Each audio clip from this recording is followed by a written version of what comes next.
Sir, Mukunda movie ఒక స్టార్ని launch చేసే సందర్భం. మరి ఒక స్టార్ని ఒక పెద్ద లెగసీ ఉన్న ఫ్యామిలీలోంచి రావడం అంటే అది కూడా ప్రెషర్ నార్మల్గా కూడా ఉండదు. ముందు 2 హిట్స్ ఉన్నా కానీ మరి థర్డ్ మూవీ వచ్చేటప్పటికి లాంచ్ చేసే టైంలో మీరు తీసుకున్న ఆ ప్రెషర్ గారు కానీ ఎట్లుండింది సార్ అసలు? ఎట్లా హ్యాండిల్ చేశారు అసలు? అంటే అది పెద్దగా అంటే మీరు అన్నట్టుగా నాకేం అనిపించలేదండి. కథ మెయిన్ కదా, కథను బేస్ చేసుకుని అది సీతమాటలో జరుగుతుంది. కానీ మ్మ్. ఆ అబ్బాయి ఫోటో మా అసిస్టెంట్ డైరెక్టర్లో కిషోర్ లేకపోతే ఎవరో చూపించారండి, సతీష్ అని. వరుణ్ గారిది. ఆ, మ్మ్. ఇలాగ ఈ అబ్బాయిని కూడా లాంచ్ చేస్తారంటండి. నా దగ్గర ఉన్న కథ ఇలాగ ఆల్రెడీ తెలుసండి. మ్మ్. అది యాక్చువల్గా గొల్లబామ టైటిల్ అండి. ఏంటి సార్? గొల్లబామ. గొల్లబామ.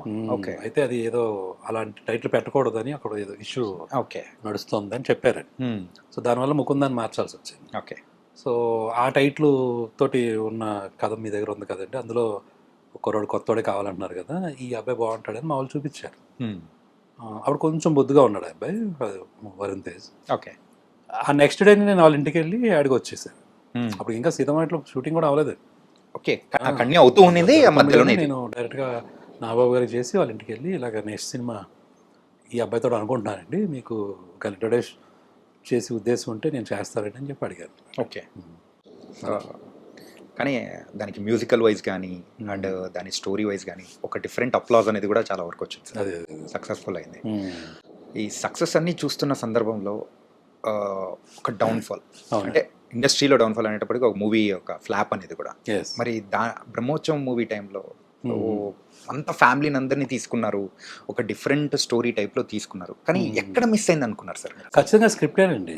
ఒక సినిమా తేడా వచ్చిందంటే దాని అర్థం ఏముండదండి. మన స్క్రిప్టులో మనం ఏదో నమ్ముతాం, అది బాగానే ఉంటుంది కదా అనుకుంటాం. మేబీ ఆ టైంలో అంత గ్రిప్గా ఆలోచన లేకపోవటం అవ్వచ్చు. మిస్టేక్స్కి మనం కారణాలు ఎదుక్కుంటూ వెళ్తే చాలా ఉంటాయండి. అది అనవసరం కూడా. అండ్ దాని తర్వాత నారప్ప, మరి మరొకసారి వెంకటేష్ గారితో అప్పటి వరకు చూసిన ఒక సాఫ్ట్ కార్నర్లో ఉన్న శ్రీకాంత్ అడ్డాల గారు ఒక్కసారిగా వైలెంట్గా, అది మరీ వైలెంట్గా మారిపోవడానికి రీజన్ ఏంటి సార్? అందరూ నిజంగా షాక్ అయిపోయారు సార్. ఏంటి, చాలా ఒకటికి 2 సార్లు ఈవెన్ గూగుల్లో చెక్ చేసినా ఉండే ఉంటారు అనిపిస్తుంది. ఎందుకంటే ఇది నిజంగా శ్రీకాంత్ అడ్డాల గారేనా అని ఒకసారి క్రాస్ చెక్ చేసుకున్న సందర్భాలు ఏంటి సార్? సడన్ చేంజ్ ఏం కాదండి, అది అదే నాకు మామూలుగా ఏంటంటే అన్ని కథలు చేయాలని ఉంటుందండి. ఓకే. ఇప్పుడు నేను చాలా ఇంట్రెస్ట్లో అంటూ ఉంటాను, బట్ మనకు అవకాశం లేకపోతే సిచ్యువేషన్ రావాలి కదా. ఈ కథ ఆ కథ అని ఏముండదండి.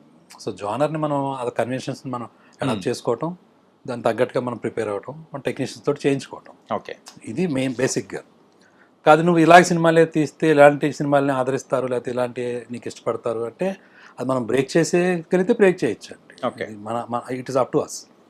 మనకుండే గట్స్, మనకుండే ఆలోచన విధానం, మనకు కలిసి వచ్చే విషయాలు.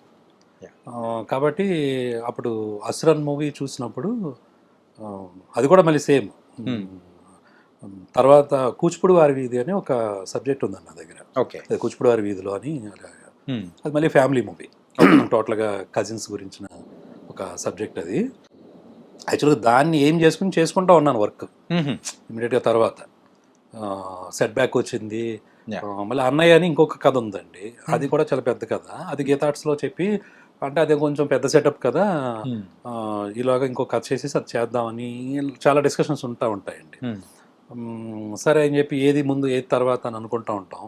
సో ఆ కోవలో 2-3 సబ్జెక్టులు పనిచేస్తున్నప్పుడు కరెక్ట్గా మళ్ళీ సేమ్ తనే కిషోర్ అని నా దగ్గర అసోసియేట్ ఉంటాడు. తను అసురన్ సినిమా చూసి నాకు చెప్పాడు, ఓకే ఇలాగ వెంకటేష్ గారు చేద్దాం అనుకుంటున్నారంటే రీమేక్ చేద్దాం అనుకుంటున్నారు, నువ్వు ఒకసారి చూడ సినిమా అన్నారు. ఓకే. సో నేను చూశాను అప్పుడు అసురన్.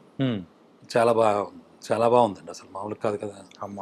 అప్పుడు వెంటనే నేను ఇంకా 2వ నిమిషం ఆలోచించకుండానే చేస్తానండి సురేష్ బాబు గారు. సరే ఇలా అనుకుంటున్నారంట కదా, ఒకవేళ అలాంటిది ఏదైనా ఉంటే ఒకసారి నాకు చాలా బాగా చేయాలనిపించిందండి అది అంటే. అప్పుడు నేను వెళ్ళి కలిశాను అనమాట. కలిసిన తర్వాత ఆ కథ గురించి డిస్కషన్ వచ్చింది, ఏంటి ఎలా. సో అందులో కూడా మీకు తెలియకుండా అది జోనర్ వచ్చి యాక్షన్ ఉంటుంది, కానీ it's a family movie. Family, అవును సార్, ఫ్యామిలీ కోసం. ఫ్యామిలీ అంటే ఫ్యామిలీ ఎమోషన్స్. ఓకేనండి. అంటే ఎంత సప్రెస్డ్గా తొక్కేస్తున్నా కానీ అసలు మామూలుగా జీవితాల్లో అయితే బెటర్ లైఫ్ గురించి మాట్లాడుతున్నాం.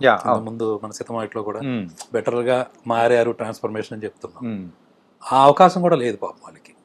Maybe by the situations, Hmm. వాళ్ళు ఉండే కమ్యూనిటీ లేకపోతే వాళ్ళు ఉండే పరిస్థితులు బట్టి Hmm. ఆ బెటర్ లైఫ్ గురించి కూడా ఆలోచించలేని ఒక ఫాదర్ పాపం ఆయన. ఓకే. కుటుంబాన్ని ఆ లెవెల్కి తీసుకెళ్లాల్సిన అదృష్టం కానీ అవకాశం కానీ ఎలాంటి ఇది లేదు వాళ్ళకి. లేదు. బట్ అది కూడా దక్కనివ్వకుండా తొక్కేస్తుంటే, పిల్లల్ని దూరం చేస్తుంటే వాళ్ళ నుంచి వచ్చే ఒక ఎమోషన్ ఉంటుంది చూసారా, అది నాకు బాగా కనెక్ట్ అయింది.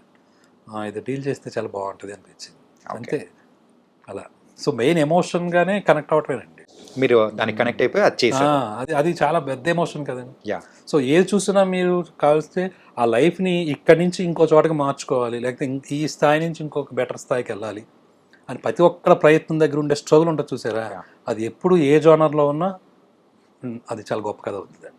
తమిళ్లో అసురన్ చూసినప్పుడు యూజువల్గా అది తెలుగులోకి వస్తుంది, అది ఎవరు చేస్తారు అనుకున్నప్పుడు వెంకటేష్ గారు చేస్తున్నారు అనేటప్పటికీ అరే చేయగలుగుతారన్న నమ్మకం అనేది కూడా వచ్చేసింది. ఎందుకంటే ఈజ్ ఎ కంప్లీట్ యాక్టర్ ఆ టైప్. ఈవెన్ కొన్ని సీన్స్ అయితే ఈవెన్ తమిళ్ మూవీస్ లో చూస్తే ఒక స్టార్ కొన్ని అంటే అక్కడైతే సర్వసాధారణం, కానీ ఇక్కడికి వచ్చేటప్పటికి ఫ్యాన్స్ వాళ్ళు ఇట్లా చేయకూడదు ఇలాంటివన్నీ అనేది ఏం లేకుండా క్యారెక్టర్స్ కూడా చేపించారు, అంటే సీన్స్ కూడా చేపించారు సార్. వెంకటేష్ గారు అవన్నీ తీసుకోరండి, ఆయన బాగా డెడికేటెడ్ గానే ఉంటారు. ఏది అవసరం అది ఖచ్చితంగా దానికోసం ఎంతైనా చేస్తారు. ఆ టైం ఆ ఇంటర్వ్యూస్ లో కూడా చెప్పిన గుర్తుండి నాకు. ఆ ఇసుకలో కూడా పాపం ఆ ఎండ్లో కూడా అలా అంతేనండి, అలా చెయ్యాలి. మరి అలా చేయకపోతే ఊరినే గొప్పలైపోతారా?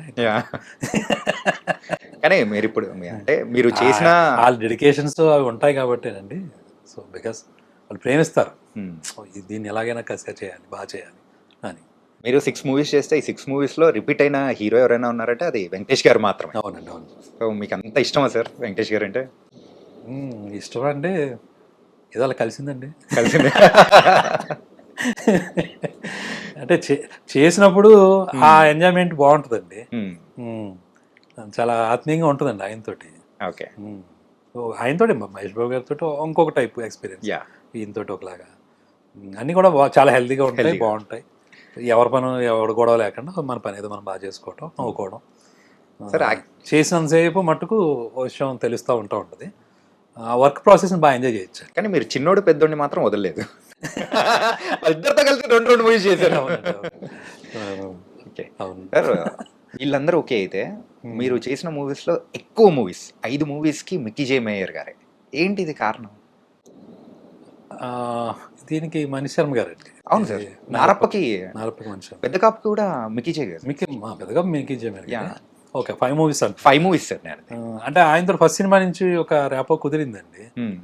ఇంకా అలవాటు నాకు స్వేచ్ఛ ఉంటుంది ఎక్కువ, ఇది మార్చండి అది మార్చండి అని చెప్పడానికి నాకేమీ హెసిటేషన్ ఉండదు. అలానే వేరే వాళ్ళని కొత్త వాళ్ళని పెట్టుకుంటే మళ్ళీ అడగలేవని కాదండి. బట్ ఈయన దగ్గర ఉండే ఒక చొరవ, ఈయన దగ్గర ఉండే ఒక ఫ్రెండ్షిప్ లాగా దాంట్లో చేసుకోవడం నాకు ఈజీ అయింది.